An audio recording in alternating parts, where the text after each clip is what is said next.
RTI Live News. Ask for right.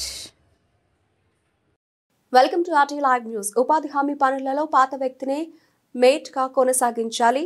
Andhra Pradesh వ్యవసాయ market కార్మిక సంఘ ఆధ్వర్యంలో సిపిఎం నాయకులు నిరసన కార్యక్రమం. సిపిఎం నాయకులు రెడ్డి ఈశ్వరరావు ఆధ్వర్యంలో ఈ రోజు కార్యక్రమం జరిగింది. పార్వతీపురం మన్యం జిల్లా సీతానగరం మండలం నిడగళ్ల గ్రామానికి చెందిన ఉపాధి కూలీల ఆవేదన. గత ఎన్నో సంవత్సరాల నుంచి ఉపాధి పనులు చేసుకునే బ్రతుకును వారు ఎంతో మంది ఉన్నారు. నిడగలు ఉపాధి పనులు చేసుకుంటున్న 50 మంది జాబ్ కార్డులు ఉన్నారు. ఈ ఉపాధి పనిలో మేడుగా పనిచేస్తున్న అమ్మాయిని తొలగించి రాజకీయ ప్రమాదంతో కూడా పాల్గొని కొత్త వారిని నియమించడం సబబు కాదని ఉపాధి కూలీలు ఆవేదన వ్యక్తం చేశారు. ఇప్పటికైనా పాత మేటినే కొనసాగించాలని మూకుమ్మడిగా కలెక్టర్ కార్యాలయానికి వచ్చి వినతి పత్రం సమర్పించారు.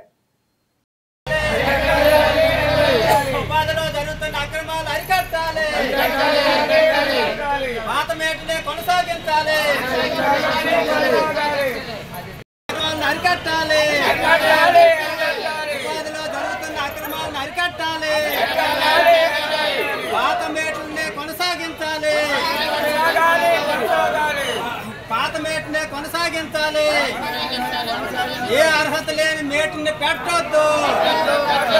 ఏ అర్హత లేని మేటిని పెట్టొద్దు. ఏ అర్హత లేని మేటిని పెట్టొద్దు.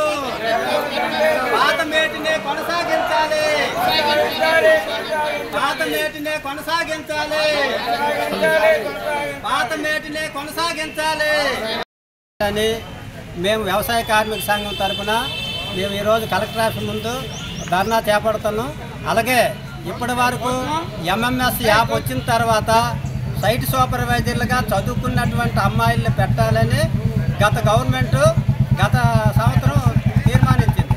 ఆ ప్రకారంగా 50 జాబ్ కార్డులకి ఒక మేటుగా, అంటే పాత పద్ధతిలో మేటుగా ఇప్పుడు సైట్ సూపర్వైజర్గా ఒక అమ్మాయి పెట్టారు. ఇప్పుడు రాజకీయంగా గవర్నమెంట్ ఏమో కొత్త ఉద్యోగాలు సృష్టిస్తానని పేరుతో ఈ పాత మేటిళ్ళు తీసేసి కొత్త మేటిళ్ళు పెట్టాలని చెప్పేసి వాళ్ళకు అనుకూలంగా, తెలుగుదేశంకి అనుకూలంగా ఉన్నటువంటి వాళ్ళని కొంతమందిని తయారు చేసి పెట్టాలని చెప్పేసి చూస్తూ ఉన్నారు.